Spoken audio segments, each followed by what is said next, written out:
দেখলেন তো এই 3 মাসে ক্ষমতায় আসার পরে গ্যাসের দাম, জ্বালানির দাম দফায় দফায়, বাকি বিদ্যুতের দাম আবার উনি বাড়ান। ফলে এত ক্রমবর্ধমান যে জানালিটা হচ্ছে, সমস্ত প্রোডাক্টিভিটি যেসব জায়গাতে আছে সব মেইন পাওয়ারই হচ্ছে আমাদের এনার্জি এবং জ্বালানি। একটা কথা আমি ইন্ট্রোডাকশনে বলতে চাই, বাজেটটা একটা বিস্তৃত ব্যাপার। কালকে তো দেখলেন বিকাল 3টা থেকে একবার এসা পর্যন্ত অর্থমন্ত্রী বাজেটের বক্তৃতা করেছেন।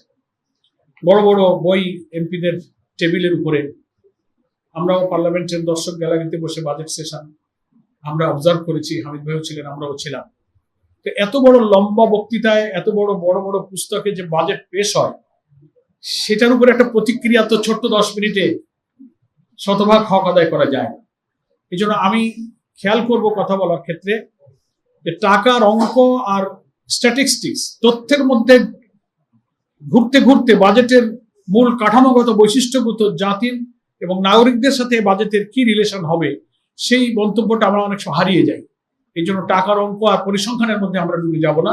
সেগুলো আপনাদের কাছে আছে, আপনাদের কাছে বাজেট বক্তব্যের কপি আছে, জামাতের ছায়া বাজেট বক্তব্যের কপি আছে, আজকের সংবাদপত্রগুলোতে বাজেটের অনেক অ্যানালাইসিস আছে। ফলে আমরা এই সমস্ত টাকার অঙ্ককে আমরা রিপিটেডলি বারবার বলবো না। এখানে আমরা সাংবাদিক সম্মেলনের বক্তব্যটা এইভাবেই আমি সাজাবো, সেই জন্য একটু আগে বলে দিলাম। আলহামদুলিল্লাহ, বিসমিল্লাহির রহমানির রহিম। আমার প্রথম কথা হচ্ছে যে এই বাজেট 26-27 সালের বাজেটের প্রধান দুর্বলতা হচ্ছে যে এটা একটা বিশাল ধরনের ঘাটতি বাজেট হয়েছে। হ্যাঁ, ঘাটতি ভারত আমাদের দেশের বাজেটের একটা ট্রেডিশন, কিন্তু সেটার একটা মাত্রা থাকে। আমাদের মতো উন্নয়নশীল দেশের, অনুন্নত দেশের বাজেটগুলো সাধারণত ডেফিসিট বাজেটই হয়ে থাকে, কিন্তু এবারের বাজেটটা ইতিহাসের সবচেয়ে বড় অঙ্কের একটা ঘাটতি বাজেট পেশ করা হয়েছে। সেকেন্ড, এই বাজেটটা বিরাট ঋণ নির্ভর, এবং সে ঋণের মধ্যে ব্যাংক লোনের উপরে নির্ভরশীলতা, বিদেশ ঋণের উপরে নির্ভরশীলতা এটা বেড়েছে। ফলে প্রবৃদ্ধির যে কঠিন সমীকরণ এবং এই 9,38,000 কোটি টাকা ব্যয়ের বাজেটের অর্থ সংস্থান করতে গিয়ে এখানে যে 6,29,000 কোটি টাকার যে রাজস্ব আয়ের কথা বলা হয়েছে, সেই রাজস্ব কিভাবে আদায় করা হবে? এত বড় ঘাটতি আমাদের বাজেটে, যে ঘাটতি করা হয়েছে প্রায় 2,36,450 কোটি টাকার ঘাটতি বাজেট। তো এটা কোথা থেকে ঘাটতি পূরণ করা হবে? যে সোর্সগুলো দেখানো হয়েছে তাতে রাজস্ব আয় করতে গেলে যে কর কাঠামো লাগে, দুর্নীতিমুক্ত কর অ্যাডমিনিস্ট্রেশন লাগে, সেগুলো কিছুই নাই।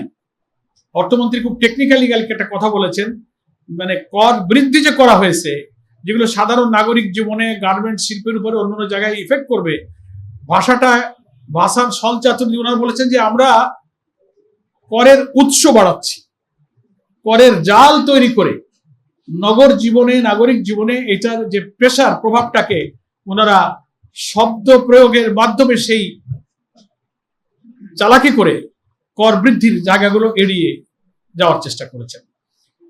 সেটা এই বাজেটের একটা বড় বৈশিষ্ট্য, যে এত বড় ঘাটতি বাজেটের ব্যয় সংকুলান, ব্যাংক লোন করা হবে, তাতে আমার কর্মসংস্থান, আমাদের বিনিয়োগ, বেসরকারি বিনিয়োগ তো অটোমেটিক্যালি কমে যাবে। ব্যাংক থেকে যদি লোন নিয়ে যায় গভর্নমেন্ট, তাহলে প্রাইভেট সেক্টরে গভর্নমেন্ট কিন্তু ইনভেস্ট করতে পারবে না, ন্যাচারালি কর্মসংস্থানের উপর এর প্রভাব পড়বে। এই সমস্ত বৈশিষ্ট্যগুলো আমাদের বাজেটে রয়ে গেছে, এবং এই বাজেট বাস্তবায়নে আমাদের কয়েকটা বড় বাধা।